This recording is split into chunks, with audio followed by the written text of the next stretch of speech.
దేవుని పరిశుద్ధ నామమునకు మహిమ కలుగును గాక.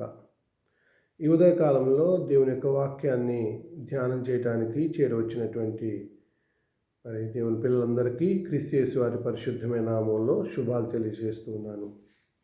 రండి, తల ఉంచుకున్నట్లయితే చిన్న ప్రార్థన ద్వారా ఈ పాఠాన్ని మనం నేర్చుకుందాము. ప్రార్థన చేసుకుంటాం. సర్వశక్తిమంతుడా, సకల ఆశీర్వాదాలకి కారణభూతుడా, మా జీవం గల తండ్రి, ఉదయకాలంలోనైనా మీ మాటలను తెలియచేయడానికి సిద్ధపడుతుంటుండగా మీ సహాయం దయచేయండి. ప్రతి ఒక్కరు కూడా తండ్రి యూట్యూబ్ ద్వారా వీక్షిస్తున్నటువంటి బిడ్డలకు మంచి జ్ఞానమును, వివేచనను, తద్వారా వారికి కావాల్సినటువంటి దీవెనలు మీరు ధారాళంగా దయచేయమని, మానవుని యొక్క పతనం ఎలా జరిగింది ఆయా కాలంలో అనే విషయాన్ని మేము చూస్తూ ఉంటుండగా మీ మాటలను తండ్రి నేర్చుకోవడానికి, నేర్పించడానికి కావాల్సినటువంటి జ్ఞానం, వివేకం సమృద్ధిగా దయచేయమని ప్రార్థన చేయొచ్చు. ఈ విజ్ఞాపనలు యేసు పరిశుద్ధమైన నామంలో అడిగి వేడుకుంటున్నాము తండ్రి, ఆమేన్. ప్రియులరా, మానవుని యొక్క పతనము అనేటువంటి అంశం గురించి నేర్చుకోబోతూ ఉన్నాము. Fall of men. ఉపోద్ఘాతంగా మనం ఆలోచించేది ఏంటంటే, మానవుడు ఎలా పతనమవుతున్నాడు అని అంటే, సాతాను యొక్క ఉరిలోనూ శోధనలోనూ పడి మానవుడు పతనమైపోతున్నాడు అనే విషయాన్ని మీకు గుర్తు చేస్తూ ఉన్నాను. శోధనలోను, ఉరిలోను. వాస్తవంగా సాతానుకు ఉన్నటువంటి అగ్నిబాణాలు ఏంటి అంటే, దేవుని స్వరూపం సృష్టించబడినటువంటి మానవుడిని శరీరాశతోటి, నేత్రాశతోటి, జీవబుడంతో పడవేస్తూ ఉంటాడు. మనుషులకు కావాల్సినటువంటి శరీర సంబంధమైనటువంటి ఆ యొక్క ఆశలను చూపిస్తాడు. కంటికి అందమైనగా చూపిస్తూ ఉంటాడు. అవి చేస్తే మీరే గొప్పవారు అనేటువంటి భావనలు తీసుకెళ్తాడు. ఈ రీతిగా అపవాది ప్రతి మనుషుల్ని కూడా మరి తన రాజ్యంలోకి నడిపిస్తూ ఈ లోకాశలు చూపిస్తున్నాడు. యోహాను రాసిన మొదటి పత్రిక 2వ అధ్యాయం 15వ వచనం ఇలా తెలియజేస్తూ ఉంది. లోకములో ఉన్నదంతయు శరీరాశ, నేత్రాశ, జీవబుడము, ఇవి తండ్రి వలన పుట్టినవి కాదు అని మాట్లాడుతూ ఉంటాడు యోహాను భక్తుడు. నిజమే, మానవుని దేవునికి దూరం చేసేటువంటి విషయాలు మనం చూసినప్పుడు ఖచ్చితంగా ఈ యొక్క శోధనలో, ఉరిలోనూ మనుషుల్ని నడిపిస్తున్నాడు అపవాది. యాకోబు పత్రిక 1వ అధ్యాయంలో తెలియజేస్తూ ఉంటాడు. దురాశ గర్భము ధరించి పాపము కనగా పాపము పరిపక్వమై మరణమును కంటుంది అనేటువంటి విషయాన్ని యాకోబు భక్తుడు తెలియజేస్తూ ఉంటాడు. యాకోబు రాసిన పత్రిక 1వ అధ్యాయము 14-15 వచనాలను చూసినప్పుడు, ప్రతివాడును తన స్వకీయమైన దురాశ చేత ఇవ్వబడి మరులు కొల్పబడిన వాడే శోధింపబడును. ఇక్కడ 15వ వచనం అంటాడు, దురాశ గర్భము ధరించి పాపము కనగా పాపము పరిపక్వమై మరణమును కన్ను అని చెప్పేసి అంటూ ఉన్నాడు. కాబట్టి అపవాది యొక్క ఊరిలోనికి వెళ్ళటానికి ప్రథమ కారణం ఏంటి అంటే శోధన. అందుకోసమే క్రీస్తు ప్రభువు ఏం చేశాడు? ఆ శోధనని జయించి మనల్ని అందరినీ కూడా తన యొక్క నిత్యరాజ్యం నడిపించినట్టుగా చూస్తూ ఉన్నాము. ఇంకా మనం గమనించినట్లయితే తిమోతి రాసిన మొదటి పత్రికలో అంటాడు, 6వ అధ్యాయము 9వ వచనంలో, ధనవంతులొకటకు అపేక్షించేవారు శోధనలోను, ఉరిలోను పడతారు అనేటువంటి విషయాన్ని గుర్తు చేస్తూ ఉన్నాడు. కాబట్టి ప్రియులరా, మానవుణ్ణి సాతాను యొక్క ఉరిలోను, శోధనలోను పడవేసి పతనమైపోవటానికి కారణమవుతున్నాడు అపవాది. ప్రస్తుతం కూడా మానవుడు పతనమవుతూనే ఉన్నాడు. ఇక్కడ పతనము అనేటువంటి మాటకు అర్థం ఏంటంటే నాశనమగుట. పతనం అనేటువంటి మాటకు అర్థము నాశనమగుట, దిగజారిపోవుట, లేకపోతే ఉన్నటువంటి స్థితిని కోల్పోవట అని అర్థం. ఉదాహరణకి మనం దేవుని పిల్లలుగా జీవిస్తున్నాము. దేవుడు మనల్ని ఆశీర్వదిస్తూ వచ్చాడు తన యొక్క గొప్ప ఐశ్వర్యాన్ని బట్టి. అయితే మానవుడు ఏం చేస్తున్నాడంటే, తనకున్నటువంటి ఈ పరిశుద్ధ స్థితిని కోల్పోయేటువంటి స్థితినే పతనం అవటం అంటున్నాడు. ఉన్నటువంటి స్థితిని కోల్పోవటము, లేక నాశనం అవటము, దిగజారిపోవటం అనేటువంటి అర్థం ఇస్తూ ఉంది పతనం అవటం అనేటువంటిది. మొట్టమొదటిగా మనం ఆలోచించేద్దాము. లోక విధానంలో ఉన్నటువంటి పతనాలు. ఒకటి ఆర్థిక పతనము, 2 ఆరోగ్య పతనము, 3 రాజకీయ పతనము, 4 ఉద్యోగము లేదా అధికార పతనము. చూసారా ప్రియులారా, ఒక వ్యక్తి అపవాదికి దాసుడై అపవాది రాజ్యంలో జీవిస్తున్నప్పుడు ఆ అపవాది మనుషులకి కొన్ని దురలవాట్లని ఉంచుతూ ఉంటాడు. ఉదాహరణకి త్రాగుడు బానిసయ్యాడు అనుకోండి, జూదానికి బానిసయ్యాడు అనుకోండి, లేదు శరీర సంబంధమైన వ్యభిచారానికి బానిసయ్యాడు అనుకోండి. ఏమైపోతుంది? తను ఆర్థికంగా ఉన్న డబ్బు మొత్తం కూడా, మనకి లూకాసు వార్తలో తెలియజేశాడు కదా, తప్పిపోయిన కుమారుడని మనం నేర్చుకుంటాం. అక్కడ చిన్న కుమారుడు ఏ రీతిగా అయితే తన తండ్రి ఇచ్చినటువంటి ధనాన్ని తీసుకువెళ్ళి దూరదేశానికి వెళ్ళి దుర్వ్యాపారం చేసి వేశ్యలకు ఇచ్చి పాడు చేస్తున్నాడో, అలాగనే మనం ఆర్థికంగా పతనమవుతాం మొట్టమొదటిగా.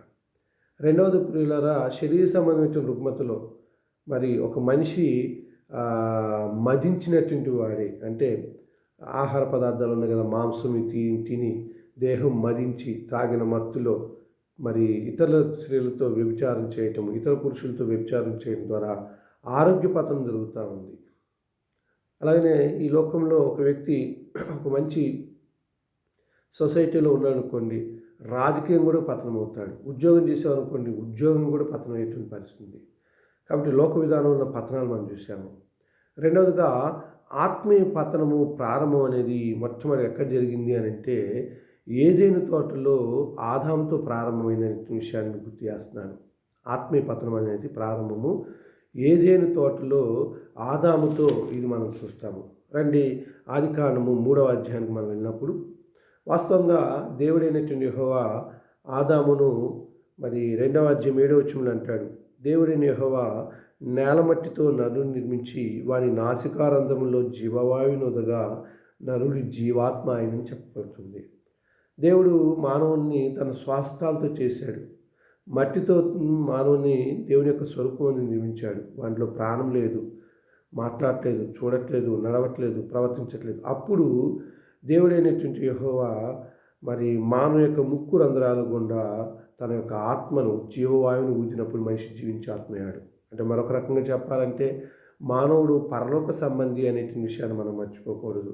పరలోకంలో ఉన్నటువంటి దేవుడు మానవుని మట్టితో చేసి వాని ముక్కు రంధ్రాల గుండా దేవుని యొక్క ఆత్మను, దాన్ని జీవవాయువు అంటాడు, అది ఊడినప్పుడు మనిషి జీవాత్మ అయ్యాడు. ప్రియులరా, అంటే మనం పరలోక నివాసులము. మన పౌరస్థితి పరలోకమందు ఉన్నదనేటువంటి విషయాన్ని పౌలు గారు ఫిలిప్పీల పత్రికలో చెప్తాడు. ఏంటి అంటే మన జీవితము ఇది యాత్రా జీవితము. మనం ఈ భూమి మీద యాత్రికులుగా వచ్చాము, కొంతకాలము మాత్రమే బ్రతుకుతాం ప్రియులరా. వాస్తవంగా మనం గ్రంథాన్ని చదువుతున్నప్పుడు గ్రంథంలో మరి ఆదికాండంలోనే అత్యధిక సంవత్సరాలు బ్రతికినటువంటి వ్యక్తిని మనం చూస్తూ ఉంటాము. ఆయన ఎవరంటే మెతూషెలా అనేటువంటి ఆయన 969 సంవత్సరాలు బ్రతికినటువంటి మానవుడు. కాలక్రమంగా నోవాహు కాలంకి వచ్చేళ్ళకి 120 సంవత్సరాలైంది. ఆ తర్వాత కీర్తన గ్రంథం 90వ అధ్యాయం 10వ వచనం దగ్గరకు వచ్చేళ్ళకి మానవుని యొక్క ఆయుష్ 70-80 సంవత్సరాలైంది.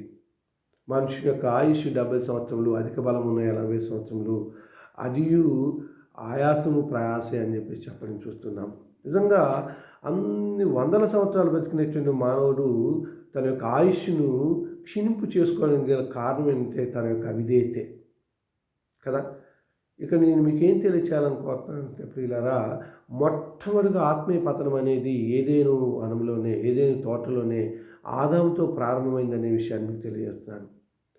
2వ అధ్యాయం ఆదికాండము 16-17 వచనాలు మనం చూసినప్పుడు 16-17 వచనాల్లో, మరియు దేవుడైన యెహోవా ఈ తోటలో ఉన్న ప్రతి వృక్ష ఫలములను నీవు నిరభ్యంతరంగా తినవచ్చును, అయితే మంచి చెడ్డల తెలివించే వృక్ష ఫలములను తినకూడదు, నీవు వాటిని దినమున నిశ్చయముగా చచ్చెదవని నరునికి ఆజ్ఞాపించును. యూ విల్ డై షూర్లీ అనేటువంటి మాట ఇంగ్లీష్లో వాడాడు. Whenever you eat in the good and bad fruit you will die surely. అయితే ప్రశ్న ఏంటి అంటే, అవాదములు మంచి చెడును తెలివించేటువంటి వృక్షఫలను తిన్నారు, కానీ వారు శారీరకంగా చనిపోలేదు, కేవలం ఆత్మీయంగా మాత్రమే చనిపోయారు అనే విషయాన్ని గుర్తు చేస్తున్నారు. ఈ ఆజ్ఞను వాళ్ళు లోబడినంత కాలము కూడా ఆదాము కానీ తన భార్య అయినటువంటి అవ్వ కానీ చక్కగా దేవునితో సహవాసం కలిగి ఉన్నారు. ఎప్పుడైతే స్త్రీ బలహీనమైనటువంటి ఘటన. ఇక్కడికి ఇంకో విషయం చెప్పాలి. దేవుడు ఆజ్ఞ ఎవరికి ఇచ్చాడు అంటే ఆదాముకి ఇచ్చాడు. ఆదాము తన భార్య అయినటువంటి అవ్వకు ఆ సమాచారం తెలియచేశాడు. కారణం ఏంటంటే ఒక మాట వ్రాస్తూ ఉంటాడు 2వ అధ్యాయం 24వ వచనంలో ఆదికాండము.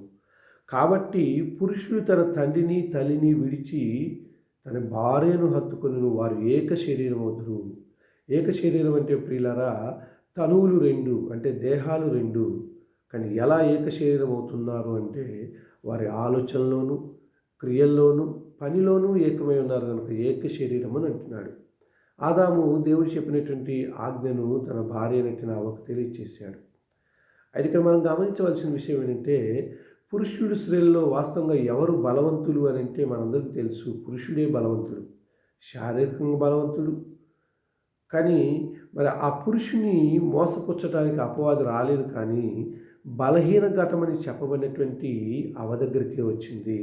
మనందరికీ తెలుసు, దేవుడు పేతురు రాసిన పత్రికలో అంటాడు, స్త్రీ బలహీనమైన ఘటమని ఎరిగి ఆమెతో ఎలా కాపురం చేయాలంట, జ్ఞానముతో కాపురం చేయండి అని చెప్పేసి 3వ అధ్యాయంలో తెలియచేస్తూ ఉంటాడు. కాబట్టి ఆ బలహీనమైనటువంటి ఘటము భర్త లేనటువంటి సందర్భంలో, ఆదాము లేనటువంటి సందర్భంలో అపవాది ఏదైనా తోటలోనికి వచ్చి స్త్రీతో అంటుంది, ఇది నిజమా? ఈ వృక్ష ఫలముల్లో దేన్నైనా దేవుడు తినకూడదని చెప్పినా అని స్త్రీతో అంది. అప్పుడు స్త్రీ అంటుంది కదా, అందుకు స్త్రీ, ఈ తోట చెట్ల ఫలములు మేము తినవచ్చును. తోటలో ఇంకా ఉన్నాయి, మంచి చెల్లు తెలియసి వృక్ష ఫలాలు కాకుండా మామూలు వృక్ష ఫలాలు ఉన్నాయి, అలాగనే జీవవృక్ష ఫలాలు ఉన్నాయి. ఇక్కడ ఏం చెప్తూ ఉందంటే అవ్వ, ఈ తోట చెట్ల ఫలములను మేము తినవచ్చును. అయితే తోట మధ్యనున్న చెట్ల ఫలములను గూర్చి, తోట మధ్యనున్న చెట్లు ఫలమును గూర్చి దేవుడు మీరు చావకున్నట్లు వాటిని తినకూడదనియు వాటిని ముట్టకూడదని చెప్పినని సర్పంతో అనను. సర్పం ఏమన్నాడు? వాటిని తినకూడదని, రెండోది ముట్టకూడదు. దేవుడు ముట్టకూడదని ఆజ్ఞ ఇవ్వలేదు, కేవలము మీరు తిని నిశ్చయంగా చచ్చిదన్నారు. అవ్వ ఇక్కడ చూసినట్లయితే ప్రియులారా, మరి పన్నును తినకముందే పాపంలో పడినట్టుగా మనం గమనించాలి. ఎందుకనంటే ఎప్పుడైతే దేవుని యొక్క ఆజ్ఞకు ఒకటి చేర్చారో లేదా తీసివేశారో అది ఆజ్ఞాతిక్రమం. బైబిల్లో 3 పర్యాలు చెప్తాడు ఆ విషయాన్ని గురించి. ద్వితీయోపదేశ కాండంలో, కీర్తన గ్రంథంలో, ప్రకటన గ్రంథం చివరిలో. ఎందుకు చెప్తాడంటే దేవుని మాటలకు ఎవరు ఏమీ చేర్చకూడదు, ఏమీ కలపకూడదు. ఒకవేళ ఎవడైనా కలిపినట్లయితే, ఎవడైనా తీసివేసినట్లయితే ప్రకటన గ్రంథంలో చాలా స్పష్టంగా చెప్తూ ఉంటాడు, ఆ తెగుళ్ళు అనేవి మీకు వస్తాయి అనేటువంటి విషయాన్ని చెప్తాడు. ఒకసారి ప్రకటన గ్రంథం వైపు మనం బైబిల్ చెప్పుకుందాం. ప్రకటన గ్రంథము 22వ అధ్యాయాన్ని మనం వచ్చినట్లయితే 18వ వచనం అంటాడు, ఈ గ్రంథమందున్న ప్రవచన వాక్యములు విను ప్రతి వానికి నేను సాక్ష్యం ఇచ్చినది ఏమనగా, ఎవడైనను వీటితో మరి ఏదైనాను కలిపినేయల్లా. Do not add. ఈ గ్రంథంలో వ్రాయబడిన తెగుళ్ళు దేవుడు వారికి కలగచేస్తాడు. కలిపితే తెగుళ్ళు వస్తాయి, కలిపితే తెగుళ్ళు వస్తాయి ప్రియులారా. అలాగనే 19వ వచనం, ఎవడైనాను ఈ ప్రవచన గ్రంథమున్న వాక్యములలో దేనినైనా తీసివేసిన ఎల్లా, సబ్స్ట్రాక్ట్ చేస్తే తీసివేసిన ఎల్లా, దేవుడి గ్రంథంలో వ్రాయబడిన జీవవృక్షములోను పరిశుద్ధ పట్టణంలోను వారికి పాలు లేకుండా చేస్తాడు. అంటే ఆ పరలోకం వెళ్ళే పరిస్థితి లేదు తీసివేస్తే. నేను ఎందుకు విషయం చెప్తానంటే, ఎప్పుడైతే దేవుడు ఆదాముతో ఆ వృక్ష ఫలాలు ఏవైతే ఉన్నాయో మంచి చెడు తెలివి వాటి తినకూడదు, తినదని మీరు చచ్చిదని చెప్పాడో, ఇక్కడ అవ్వ దానికి ఒక పదాన్ని చేర్చి తినకూడదని ముట్టకూడదని దేవుడు చెప్పాడు. అన్నప్పుడు సర్పం అంటూ ఉంది కదా, అపవాది అంటూ ఉన్నాడు ఏమనంటే, మీరు చావరు. ఎలాగనగా మీరు వీటిని తినుదినమున మీ కన్నులు తెరవబడిననియు మీరు మంచి చెల్లు ఎరిగిన వారే దేవతల వల్ల ఉందిరని దేవునికి తెలియని స్థితి చెప్పారు. వాస్తవం చెప్పాడు అపవాది. ఎప్పుడైతే ఆ వృక్ష ఫలాలు తింటారో మీరు మంచి చెల్లు ఎరిగినటువంటి వారే ఉంటారు, దేవతల వల్ల ఉంటారు అనేటువంటి అబద్ధాన్ని చెప్పాడు. మంచి చెల్లు ఎరుగుతారనే విషయాన్ని చెప్పాడు. అప్పుడు ఆ యొక్క అవ్వ కొన్ని వృక్ష ఫలాలను తిని తను మాత్రమే కాదు తన భర్త అయినటువంటి ఆదాము కూడా ఇచ్చారు, ఆయన కూడా తిన్నాడు. ఎప్పుడైతే ఆ వృక్ష ఫలాలు మంచి చెల్లు వృక్ష ఫలాలు తిన్నారో వెంటనే దేవునికి దూరం అయిపోయారు, అంటే ఆజ్ఞ అతిక్రమించారు. యోహాను రాసిన మొదటి పత్రిక 3వ అధ్యాయం 4వ వచనంలో అంటాడు, ఆజ్ఞ అతిక్రమమే పాపం అంటాడు. అయితే ఇక్కడ ప్రశ్న ఏంటి అంటే ప్రియులారా, ఆదాము పాపం చేయకమునుపు ఆయన స్థితి ఎలా ఉంది, ఆదాము పాపం చేసిన తర్వాత ఆయన స్థితి ఎలా ఉందో మనం చూడబోతా ఉన్నాము. ఆదాము పాపము చేయకమునుపు దేవునితో సహవాసాన్ని కలిగి ఉన్నాడు. ఆదాము పాపము చేయకమునుపు పాపం లేనివాడిగా ఉన్నాడు. ఆదాము పాపం చేయకమునుపు భయం లేనివాడిగా ఉన్నాడు. ఆదాము పాపం చేయకమునుపు సిగ్గు ఎరగడు. ఆదాము పాపం చేయకమునుపు దోషారోపణ లేదు. ఆదాము పాపం చేయనప్పుడు జీవాన్ని కలిగి ఉన్నాడు, నిత్య జీవాన్ని కలిగి ఉన్నాడు. అవునా కాదా? కానీ ఎప్పుడైతే ఆజ్ఞ అతిక్రమించారో, అంటే పాపాన్ని చేశారో, పాపం చేసిన తర్వాత ఆదాము యొక్క స్థితి ఎలా ఉంటే దేవునితో సహవాసాన్ని బదులు దేవునికి శత్రువు అయిపోయాడు. పాపం లేని వాడికి బదులు పాపంతో నిండిపోయాడు. దేవుని మరి పాపం చేయకముందు ఆదాము భయం లేనివాడిగా ఉన్నాడు, కానీ పాపం చేసిన తర్వాత భయం కలిగింది. పాపం చేయకముందు సిగ్గు అనేటువంటిది ఉంది, ఇప్పుడు సిగ్గు లేదు, ఎరగడు. ఇప్పుడు పాపం చేయటం ద్వారా సిగ్గు కలిగింది. పాపం చేయకమునుపు ఆదాముకి దోషారోపణ లేదు, కానీ ఇప్పుడు దోషారోపణ కలిగింది. తద్వారా పాపం చేసిన దానికి ఆత్మీయ మరణం సంభవించింది. ప్రియులరా, ఆదాము పాపం చేయకముందు స్థితి ఎలా ఉంది దేవునితో ఉన్నప్పుడు, పాపం చేసిన తర్వాత దేవుని విడిచిపెట్టిన తర్వాత ఆయన స్థితి ఎలా ఉందో మనం చూస్తాము. చూడండి, ఇక్కడ 3వ అధ్యాయం 8వ వచనంలో మనం చూసినప్పుడు, చల్లపూటను ఆదామును అతని భార్యయు తోటలో సంచరించున్న దేవుడిని యెహోవా స్వరము విని దేవుడిని యెహోవా ఎదుటికి రాకుండా తోట చెట్ల మధ్యను దాక్కొనగా. ఆయన స్వరం వింటున్నాడు ఆదాము. ఆదామా అంటే దేవుని దగ్గరికి రావడానికి ధైర్యం లేదు, భయం వచ్చేసింది, సిగ్గు వచ్చేసింది. వారు అప్పటి వరకు దిగంబరులుగానే ఉన్నారు. దేవుడు ఎలా సృజించాడో అలానే ఉన్నారు, వస్త్రాలు లేవు, కానీ మహిమా స్వరూపంలో ఉన్నారు. పాపం చేయకమునుపు వారు దిగంబరులను వారికి తెలియదు. కానీ ఎప్పుడైతే అపవాది వచ్చి వారి యొక్క హృదయాల్లో విషబీజాన్ని నాటాడు, మీరు దేవతల వల్లే దేవుని కన్నా గొప్పవారైపోతారని చెప్పేసి అన్నాడు, వారు ఆజ్ఞ అతిక్రమించి పాపంలోకి వెళ్ళిపోయారు. దేవుడు వచ్చి పిలుస్తున్నాడు చల్లపోటున, ఆదామా అంటే ఇంకెక్కడున్నాడు ఆదాము? పోయి చెట్ల చాటును దాక్కుంటున్నాడు. సిగ్గు వచ్చేసింది, భయం వచ్చేసింది. తను దిగంబరిని తెలుసుకున్నాడు. అక్కడ ఉన్నటువంటి అంజూరపు ఆకుల్ని కచ్చడాలుగా చేసుకుని మొల చుట్టూ కట్టుకుంటున్నారు. ఇక్కడ పిలుస్తూ ఉన్నాడు 10వ వచనంలో, అందుకతడు నేను తోటలో నీ స్వరం విన్నప్పుడు దిగంబరిగా ఉంటుంది కనుక భయపడి దాక్కుంటుంది. ఏమైపోయింది? భయపడి దాక్కున్నాడు. అందుకు ఆయన, నీవు దిగంబరు అని నీకు తెలిపిన వాడెవడు? నీవు తినకూడదని నాకు ఆజ్ఞాపించిన వృక్షఫలం తింటివా అని అడిగాను. అందుకు ఆదాము, నాతో ఉండుటకు నీవు నాకు ఇచ్చిన ఈ స్త్రీయే ఆ వృక్షఫలం కొని నాకు ఇయ్యగా నేను తింటిని. మానవుడు ఆది నుంచి మనం చూసినట్లయితే ఎప్పుడు కూడా పాపాన్ని ఒప్పుకోవట్లేదు ప్రియులరా. ఆ పాపాన్ని ఇతరుల మీద వేస్తూ ఉన్నాడు, భార్యపై చెప్తున్నాడు. అంటే దేవుని యొక్క పాపం చేయనప్పుడు ఆదాముకి దోషారోపణ లేదు, కానీ ఎప్పుడైతే పాపం చేశాడో దోషారోపణ, ఇతరులపై అపవాదు, తన భార్యపై ఆమెను నువ్వు నాకు ఇచ్చావు కాబట్టి నీదే తప్పు అన్నట్లుగా మాట్లాడుతున్నాడు.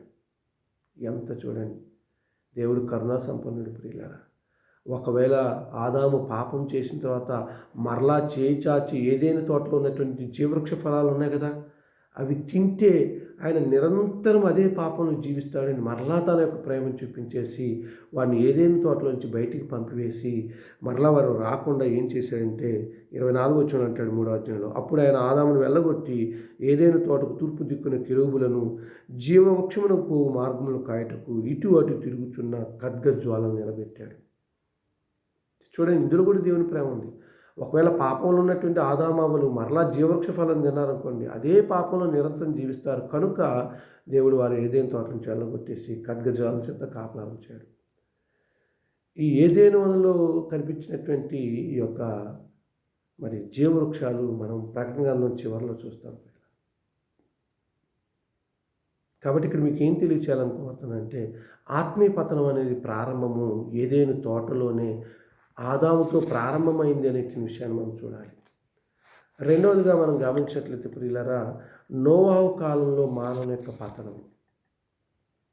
దేవుడు ఆకాశం చూసినప్పుడు భూమి మొత్తం కూడా బలాత్కారంతో నిండి ఉన్నదంట. భూమి మొత్తం బలాత్కారంతో నిండి ఉన్నది. మనకు తెలుసు.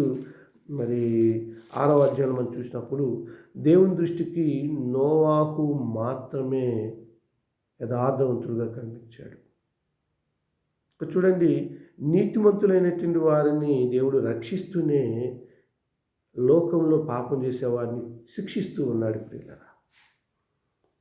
నోవాతో చెప్తాడు, ఇగో నోవాహు, నీవు చితిసారపు మానుతోటి ఒక ఓడను సిద్ధపరచుకో. అది 300 మీటర్ల పొడవు, 300 అడుగుల పొడవు, అంతేనా, 300 మూరలు, క్షమించారు, 300 మూరల పొడవు, 50 మూరల వెడల్పు, 30 మూరల ఎత్తుండేటట్టుగా మరి ఓడను సిద్ధపరచుకున్నాడు. నిజంగా ఓడను సిద్ధపరచుకునేటువంటి క్రమంలో నోవాహు పిల్లలు కానీ, భార్య కానీ, కోడలకి, అక్కడ ఉన్నటువంటి జనాంగానికి దేవుడు ఆత్మస్వరూపిగా వెళ్ళి వారికి మరి సువార్తను ప్రకటించినట్టుగా పేతురు రాసినటువంటి పత్రికలు మనం చూస్తాము. ఒకసారి పేతురు రాసిన పత్రిక వైపు మనం బైబిల్ చెప్పుకున్నాము. పేతురు రాసినటువంటి పత్రిక యాకోబు పత్రిక పక్కనే ఉంటుంది ప్రియులారా. యాకోబు పత్రిక పక్కనే ఉంటుంది. పేతురు రాసిన మొదటి పత్రిక 3వ అధ్యాయము 19 నుంచి మనం గమనిద్దాము. 19 వచ్చంలో, దేవుని దీర్ఘశాంతం ఇంకనూ కనిపెట్టుచున్నప్పుడు పూర్వము నోవాహు దినములలో ఓడ సిద్ధపరచుచుండగా అవిధేయులైన వారి యొద్దకు, అనగా చెరలోన్న వారికి ప్రకటించెను. ఆ ఓడలో కొందరు, అనగా 8 మంది నీటి ద్వారా రక్షణ పొందిరి. దానికి సాదృశ్యమైన బాప్తిస్మం ఇప్పుడు మిమ్మల్ని రక్షించుతుంది. అదేదనగా శరీర మాలిన్యం తీసివేయటం కాదు, కానీ యేసుక్రీస్తు పునరుద్ధానం మూలముగా దేవుని విషయంలో నిర్మలమైన మనస్సాక్షి ప్రత్యుత్తరమే. ఇక్కడ మనం చూసినట్లయితే ప్రియులారా, ఆది కాలం నుంచి మానవుని యొక్క రక్షణలో దేవుడు ఏం చేస్తూ ఉన్నాడంటే, నీటి ద్వారా రక్షణ అనేటువంటి దాన్ని ప్రత్యక్షంగా పరోక్షంగా చూపిస్తూ ఉన్నాడు. ఇక్కడ నోవా కాలంలో మనం చూసినప్పుడు ఆ నోవా కాలంలో ఉన్నటువంటి ప్రజలందరూ కూడా ఎలా ఉన్నారు? దేవునికి దురస్తులుగా ఉన్నారు. దేవుడు అంటాడు 6వ అధ్యాయం 5వ వచనం, నరుల చెడుతనము భూమి మీద గొప్పదనియు, వారి హృదయములోని తలంపులులోని ఊహంతయు కేవలము చెడ్డదనియు యెహోవా చూచి అని మాట్లాడతాడు. ఎందుకు వారు ఆ రీతిగా పాపం చేస్తున్నారంటే, ఆనాడు ఉన్నటువంటి విశ్వాసులు అవిశ్వాసుల్ని వివాహం ఆడుతూ ఉన్నారు. పెళ్లి చేసుకుంటున్నారు, పెళ్ళికిచ్చుకున్నారు, తింటున్నారు, తాగుతున్నారు, దేవుని మర్చిపోయారు. దేవుని కోపం వచ్చింది. సృష్టికర్తను బట్టి, సృష్టిని పూజించటాన్ని బట్టి జలప్రాణం ద్వారా నాశనం చేయబోతున్నానని చెప్పేసి నీతిమంతుడైన నోవాహు తెలియజేసి, నోవాహును ఓడను సిద్ధపరచుకోవచ్చు చిత్తిసారం ప్రాంతం అని చెప్పాడు. దాని కొలతలు ఇచ్చాడు. మరి 1-2 సంవత్సరాలు కాదు, 120 సంవత్సరాలు ఆ ఓడను సిద్ధపరుస్తూనే సువార్తను అక్కడ ఉన్నటువంటి జనాంగానందరికీ కూడా ప్రకటిస్తున్నప్పుడు ఒక్కరు కూడా మాట వినలేదు. 12వ వచనం చూస్తాం. 6వ అధ్యాయం 12 నుంచి ఏమంటాడంటే, దేవుడు భూలోకమును చూసినప్పుడు అది చెడిపోయి ఉండెను, భూమి మీద సమస్త శరీరులు తమ మార్గమును చెరిపేసుకొని ఉండేది. లోకమంతా చెడిపోయింది. లోకం అంటే ఎవరు? మనుషులంతా చెడిపోయారు. విశ్వాసులు పోయి అవిశ్వాసులతో వివాహం ఆడుతున్నారు. ప్రజలు తమ మార్గమును చెరిపేసుకున్నారు. కాబట్టి దేవుడు నోవా కాలంలో వారందరినీ జలప్రలయం ద్వారా నాశనం చేశాడు. అక్కడ కూడా చూసే మానవ పత్రం ప్రియులారా. అలాగనే మనం గమనించినట్లే 4వదిగా లోతు కాలంలో మానవ యొక్క పత్రం చూడండి. ఆది కాలం 19వ అధ్యాయం మనం చూసినప్పుడు ఆ లోతు మరి సస్యశ్యామలమైనటువంటి ప్రాంతంలో నివసిస్తూ ఉన్నాడు. ఆ ప్రాంతంలో నివసించేటువంటి ప్రాంతం ఎలా అంటే వాటిని ఏమన్నారంటే సొదొమ గొమొర్రా పట్టణాలు అన్నాడు. సొదొమ గొమొర్రా పట్టణాలు అవి చాలా మరి సారవంతమైనటువంటి నేలలు కలిగినటువంటి మరి ప్రాంతము. ఆ ప్రాంతంలో లోతు మరి తన భార్య అలానే 2 కుమార్తెలతో నివసిస్తూ ఉన్నప్పుడు మరి అక్కడ ఎంతగానో లోతు ఆశీర్వదించబడుతూ ఉన్నాడు. అయితే ఇక్కడ లోతు కాలంలో మానవుల్ని నాశనం చేయడానికి దేవుడు దేవదూతలను పంపించాడు. ఒక రోజున లోతు ఇంటికి మరి 2 దేవదూతలు వచ్చినట్టుగా మనం చూస్తాము. చూడండి, ఇక్కడ 19వ అధ్యాయం మనం చూసినప్పుడు ఆ సాయంకాలం 2 దేవదూతలు సొదొమ చేరినప్పటికీ లోతు సొదొమ గవిని వద్ద కూర్చుని ఉండెను. లోతు వారిని చూచి వారిని ఎదుర్కొని లేచి సాష్టాంగ నమస్కారం చేసి, నా ప్రభులారా, దయచేసి మీ దాసుని ఇంటికి వచ్చి రాత్రి వెళ్ళబుచ్చి కాలు కడుక్కొనిడి, మీరు పెందలకడ లేచి మీ త్రోవను వెళ్ళవచ్చును. అందుకు వారు, అలా కాదు, నడివీధిలో రాత్రి వెళ్ళబుచ్చుతామని చెప్పిరి. ఆయనను అతని మిక్కిలి బలవంతం చేసినప్పుడు వారు అతని తట్టు తిరిగి అతని ఇంట ప్రవేశించిరి. ఇక్కడ లోతు వారికి విందు సిద్ధపరిచాడు.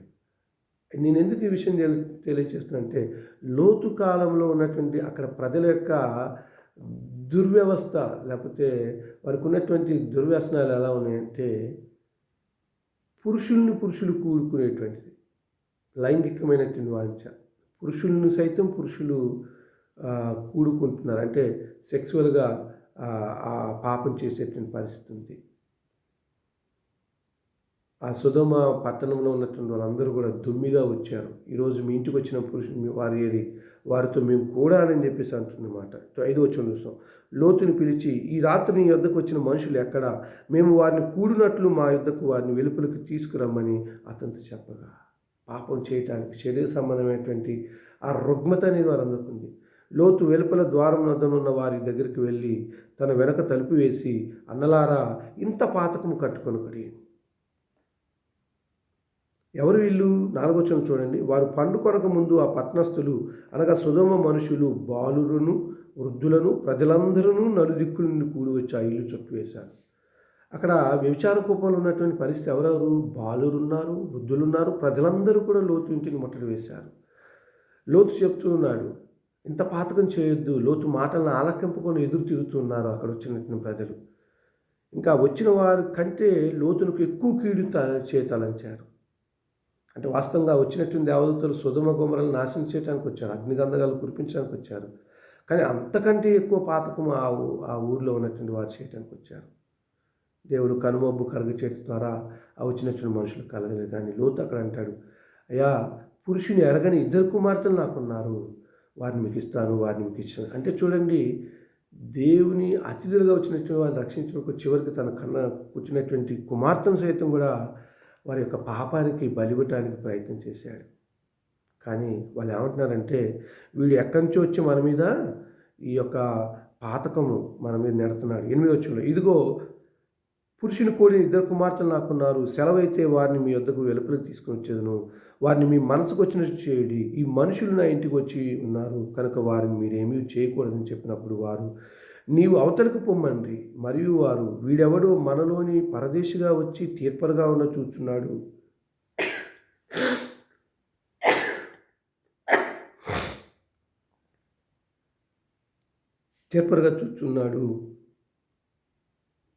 కాగా వారికంటే నీకు ఎక్కువ కీడు చేసిందని చెప్పి లోతు ఆ మనుషుని మీద దుమ్మిగా పడి తలుపులు పగలగొట్టి సమీపించి.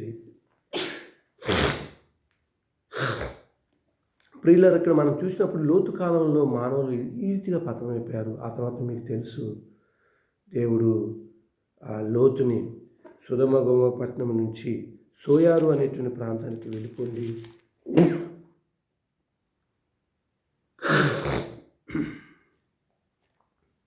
ఇదిగో పారిపోటుకు ఆ ఊరు సమీపంలో ఉంది, అది చిన్నది, నన్ను అక్కడ తప్పించుకొని పోనిము, అది చిన్నది కదా, నేను బ్రతుకుదని చెప్పినప్పుడు ఆయన, ఇదిగో నీవు చెప్పిన ఈ ఊరు నాశనం చేయను, ఈ విషయంలో నీ మనవి అంగీకరించి నీవు త్వరపడి అక్కడికి తప్పించుకొని పొమ్ము, నీవు అక్కడ చేరు వరకు నేనేమి చేయలేనన్ను, అందుచేత ఆ ఊరు సోయారు అని పేరు పెట్టమని. చిన్నది, సోయారు అనే మాటకు చిన్నది. ఇలాగను ప్రియులారా, లోతు కాలంలో కూడా మానవులు పతనమైపోయారు. ఆ తర్వాత 5వదిగా మనం చూసినప్పుడు ఇజ్రాయెల్ కాలంలో మానవుల యొక్క పతనం. నేను లోపలికి వెళ్ళి మొత్తం పూర్తి వివరించట్లేదు, కానీ ఇజ్రాయెల్ కాలంలో ఏ రీతిగా ఇజ్రాయెల్ ప్రజలు, దేవుని ప్రజలైనటువంటి వారు పాపంలో పడ్డారంటే, దేవుని ఆజ్ఞలను అనగా ధర్మశాస్త్రం జీవించాలని దేవుడిస్తే వారు దేవుని ధర్మశాస్త్రం అనుసరించినందున అనేకులు పతనమైపోయారు. 10 ఆజ్ఞలు ప్రాముఖ్యమైనవి, వాటికి తోడు ఇంకా 603 ఆజ్ఞలు ఉన్నాయి. వెరసి 613 ఆజ్ఞలు దేవుడు ధర్మశాస్త్రం ఇచ్చాడు. ఆజ్ఞలన్నింటినీ వారు అనుసరించలేక మానవులందరూ పతనమైపోయినటువంటి పరిస్థితి. ప్రియులారా, ఈ విధంగా అన్ని కాలంలో కూడా మానవులు పతనమైపోతున్నారు. 6వదిగా ప్రస్తుత కాలంలో కూడా మానవుడు పతనమవుతూనే ఉన్నాడు. ఎలాగూ అంటే, దేవుని సత్యమును అనగా దేవుని గూర్చిన వాస్తవము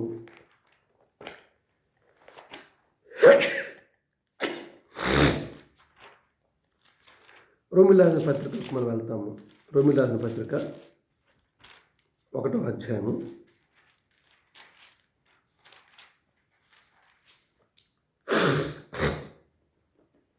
దేవుని సత్యమును అనగా దేవుని గుర్చినటువంటి వాస్తవమును అడ్డగించి పతనమవుతున్నారు. దేవుని దేవునిగా ఆరాధించకుండా పతనమవుతున్నారు. సృష్టికర్త అయిన దేవుని సృష్టిగా చేస్తున్నారు.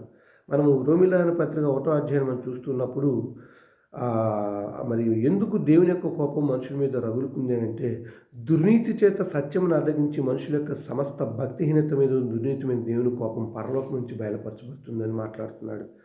ఇది మొదటి రోమిలిన పత్రిక, అపోస్తలుడైన పౌలు రోమిలిన పత్రిక 1వ అధ్యాయము 18-19 వచనాల్లో.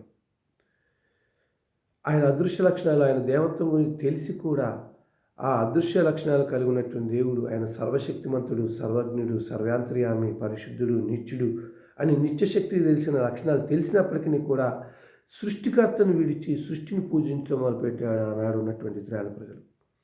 చూడండి 23వ వచనం అంటాడు, వారు అక్షయులకు దేవుని మహిమను, వారు అక్షయుడు అంటే నాశనం కానటువంటి దేవుణ్ణి క్షయమయ్యేటువంటి మనుషుల రూపాలు చేస్తున్నారు, పక్షుల రూపంలో చేస్తున్నారు, జంతువుల రూపంలో చేస్తున్నారు, పురుగు రూపంలో చేస్తున్నారు. కాబట్టి ఈ రీతిగా చేసి ప్రతిమా రూపంగా మార్చివేస్తున్నారు అని చెప్పేసి అంటూ ఉన్నాడు. కాబట్టి దేవుని సత్యాన్ని, దేవుని గురించిన వాస్తవాన్ని వాళ్ళు తెలిసి అడ్డగించి పతనమైపోతున్నట్టుగా ఉంది. దేవుడు ఉన్నాడని దేవుని వాక్యం బోధిస్తూ ఉంటే చాలామంది దేవుడు లేడు అని అంటున్నారు. అవును, దేవుడు లేడని ఎవరంటారు? కీర్తన గ్రంథం 14వ అధ్యాయం 1వ వచనంలో ఏమంటాడు? బుద్ధి లేనివారు, దేవుడు లేనని అనుకునేవారు బుద్ధి లేనివారు, వారు అసహ్యులు, చెడు కార్యాలు చేస్తారని చెప్పేసి కీర్తనకారుడు తెలియజేస్తాడు. 14వ అధ్యాయం 1వ వచనంలోను, అలానే 19వ అధ్యాయం 1వ వచనంలో మనం చూసినప్పుడు ఈ విధంగా ఉంది. అయితే నేటి మానవుల యొక్క పతనం ఎలా ఉంది అనే విషయాన్ని మనం చూసినప్పుడు రోమిలిన పత్రిక 1వ అధ్యాయం 18-32 వరకు మరి ఇప్పుడు నేను చెప్పబోయే రీతిగా మానవుడు పతనమైపోయాడు, దిగజారిపోయాడు, తనకున్న స్థితిని కోల్పోయాడు అనేటువంటి విషయాన్ని తెలియజేస్తాను. మొట్టమొదటిగా 1వ అధ్యాయం 18వ వచనంలో ఏం చేస్తున్నారు, ఎలా మానవుడు పతనమైపోయాడంటే దేవుని సత్యాన్ని అడ్డగించడం ద్వారా, దేవుని సత్యాన్ని అడ్డగించడం ద్వారా. తర్వాత 1వ అధ్యాయం 22వ వచనం చూసినప్పుడు వారి హృదయము అంధకారం అయిపోయింది, చీకటి అయిపోయింది, దేవుడు ఎవరో తెలుసుకోలేకపోతున్నారు. సత్యవంత దేవుణ్ణి మనుషుల రూపాలు చేస్తున్నారు, పక్షుల రూపాలు చేస్తున్నారు, జంతువుల రూపాలు చేస్తున్నారు, పురుగు రూపాలు చేస్తున్నారు. మీకు తెలుసు కదా, ఆవు దేవుడు అంటాడు ఒకడు, పులి దేవుడు అంటాడు ఒకడు జంతువులను పట్టుకొని, మరొకతని పక్షి దేవుడు అంటాడు, గరుత్మంతుడు దేవుడు అంటాడు, మరొకడు నానా రూపాలు చేసి మనుషుల్ని దేవుడు అంటున్నారు. ఈ రీతిగా ఆ సత్యవంతుడైన దేవుని ప్రతిమా స్వరూపంగా మార్చేస్తూ ఉన్నారు. కాబట్టి వారి హృదయం అంధకారం అయిపోయింది. 24వ వచనంలో హృదయంలో దురాశలు గల వారి వాటిని అనుసరిస్తూ ఉన్నారు అంటాడు. 24వ వచనం చూసినప్పుడు ఈ హేతు చేత వారు తమ హృదయముల దురాశలను అనుసరించి తమ శరీరములను పరస్పరము అవమానపరుచుకున్నట్లు దేవుడు వారిని అపవిత్రతగా అప్పగించాను. 26వ వచనంలో ఏమంటున్నాడంటే ఇలాంటి మనసు కలిగినటువంటి ఆ వారిని దేవుడు తుచ్చమైన అభిలాషలకు అప్పగించాడంట. 26వ వచనం చూడండి, అందువలన దేవుడు తుచ్చమైన అభిలాషలకు వారిని అప్పగించాడు. ఏంటి ఆ తుచ్చమైన అభిలాషలు? స్త్రీలు స్త్రీలను వివాహం చేసుకోవడం, పురుషులు పురుషులను వివాహం చేసుకోవడం. ఇది దేవుని యొక్క వివాహ వ్యవస్థలో లేదు. ఖచ్చితంగా ఒక పురుషుని ఒక స్త్రీకి ఒక పురుషుడని దేవుడు నియమించినటువంటి నియమావళి. కానీ ఎప్పుడైతే వీరు దేవునిగా మహిమపరచలేదో వారిని తీసుకెళ్ళి తుచ్చమైనటువంటి అభిలాషలకు అప్పగించాడు, అపవాదికి అప్పగించేశాడు. వారు ఏం చేస్తున్నారు? స్త్రీలు వివాహం చేసుకుంటున్నారు. నాకు ఆమె అంటే ఇష్టం అని మనం చూస్తున్నాం లైవ్లో ఇప్పుడు ఎంతోమంది. ఇది మొదటి శతాబ్దంలో జరిగినటువంటి సంఘటనలు ప్రియులారా. మొదటి శతాబ్దంలో ఉన్నటువంటి వారే పతనమైపోయారు ఈ రీతిగా. ఇంకా పురుషులు వివాహం చేసుకోవడం, పురుషులతో లైంగిక సంబంధాలు కలిగి ఉంటుంది. ఎంత ఘోరమైనటువంటి పరిస్థితి. ఈనాడు ప్రపంచంలో ఉన్నటువంటి వారు ఎదుర్కొన్నటువంటి అనారోగ్య సమస్య ఎయిడ్స్ అనేది అలా వచ్చింది కాదా? విచ్చలవిడి శృంగారం చేయటం ద్వారా పురుషుల్ని స్త్రీలు వివాహం చేసుకున్న ద్వారా అవాంఛనీయమైనటువంటి కార్యాలు చేస్తున్నారు. స్వాభావికమైన ధర్మాన్ని విడిచిపెట్టి స్వభావకు విరుద్ధమైన ధర్మాన్ని అనుసరిస్తున్నారని చెప్పేసి అంటూ ఉన్నాడు. అటువలే పురుషులు కూడా స్త్రీ యొక్క స్వాభావికమైన ధర్మాన్ని విడిచి పురుషులు అవాంఛనీయం చేయొచ్చు, తమ తప్పిదములను తగిన ప్రతిఫలము పొందొచ్చు, ఒకరు కామతప్తులైరి. 26-27 వచ్చిన చూసాం అవాంఛన కార్యక్రమం. దేవుడి కోపం వచ్చేసింది పిల్లరా. 1వ అధ్యాయం 28వ వచనంలో అంటాడు రోమిలిన పత్రిక, మరియు వారు తమ మనసులో దేవునికి చోటీయ నొల్లకపోయేది కనుక చేయరాని కార్యం చేటుకు దేవుడు భ్రష్ట మనసుకు వారిని అప్పగించాడు.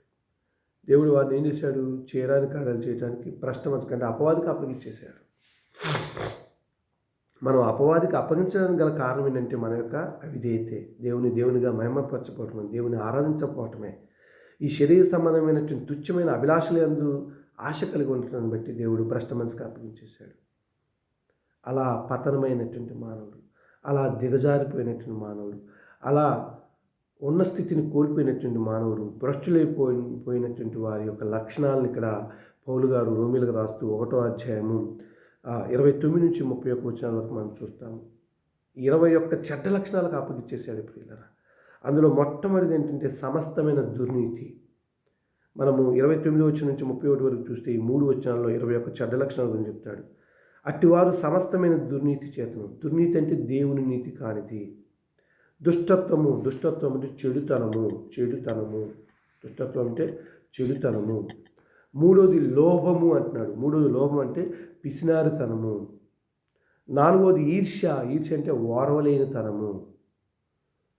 5వది మత్సరము అంటే ఓర్వలేక నష్టాన్ని కలిగించేటువంటి పరిస్థితి.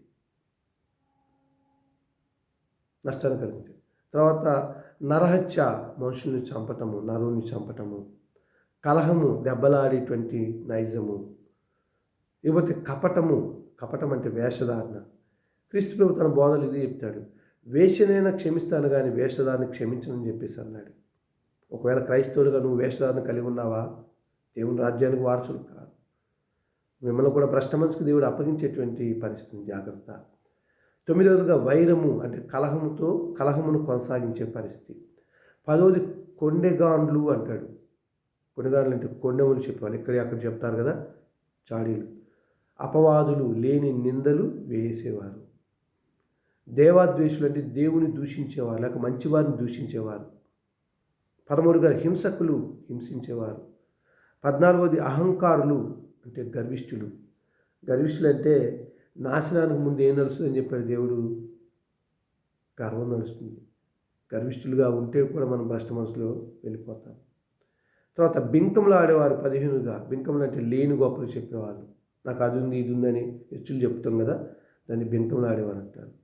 తర్వాత చెడ్డ వాటిని కల్పించేవారు అంటే చెడు పనులు కల్పించుకునేవారు.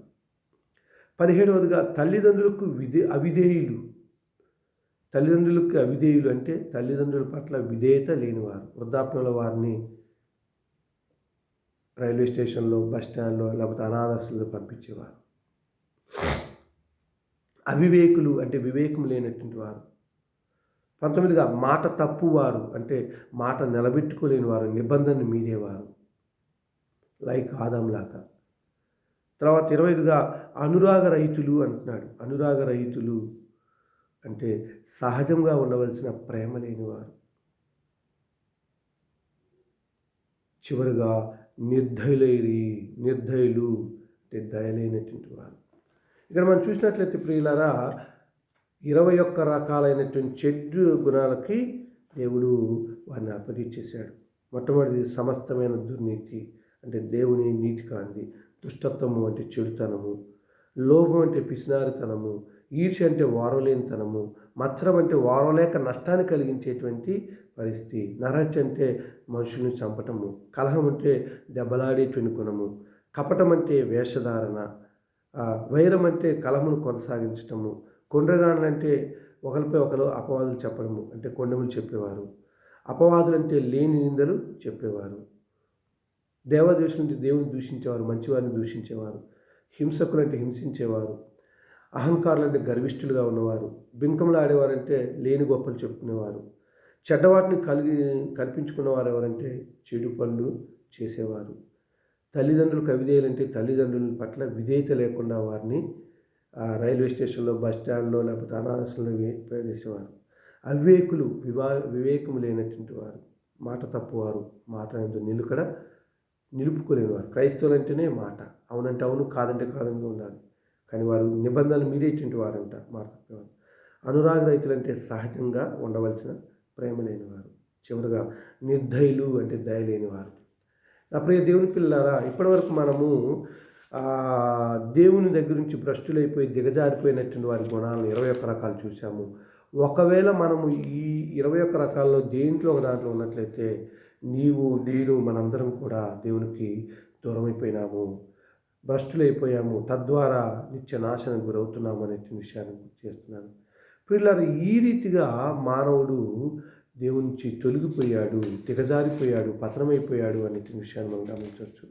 ఇప్పటివరకు మనం చూసాం, మొట్టమొదటిగా అవ్వాదాములు ఏదైనా తోటలో ఆత్మీయంగా తొలిగిపోయిన స్థితిని చూసాము, ఆ పతనమైన పరిస్థితి. ఆ తర్వాత నోవాహు కాలంలో మానవులకు పతనం చూసాము, లోతు కాలంలో మానవులకు పతనం చూసాము, ఇజ్రాయేల్ కాలంలో మానవులకు పతనం చూసాము, ప్రస్తుత కాలంలో కూడా మానవులు ఎలా పతనం అవుతున్నారో మనం చూసాము. కాబట్టి మరి ఇవి వింటున్నట్టు నేర్చుకుంటున్న నీవు ఏ పరిస్థితిలో ఉన్నావు, ఏ పతన స్థితిలో ఉన్నావు, దేవునికి దూరస్తులుగా అయిపోతున్నావా? ఒకవేళ ధనమును ప్రేమించి, లోకమును ప్రేమించి, లోకాశలను ప్రేమించి, ఇప్పుడు చెప్పబడినటువంటి 21 చెడ్డ లక్షణాలు ఒకవేళ ఏమన్నా ఉన్నట్లయితే మన ముగింపు నిత్య నరకము. కాబట్టి ఈ రీతిగా మానవుడు పతనమైపోతున్నాడు అనే విషయాన్ని మీకు జ్ఞాపకం చేస్తూ, వీటిలో మనం ఏదన్నా ఉన్నట్లయితే సరిచేసుకొని దేవునిగా మహిమపరిచేవారుగా, ఆ సర్వశక్తిమంతుడైన దేవుని ఆత్మతో సత్యంతో ఆరాధించేవారుగా మనమందరము ఉండాలని మరి నన్ను హెచ్చరించుకుంటూ మిమ్మల్ని హెచ్చరిస్తూ యాకోబు పత్రిక 1:22 అంటాడు, మీరు వినువారు మాత్రమే ఉండి మిమ్మును మీరు మోసపుచ్చుకునక విన్న ప్రకారం ప్రవర్తించాలని కోరుకుంటూ ఈ మాట ముగిస్తూ ఉన్నాను. మీ అందరికీ నా వందనాలు.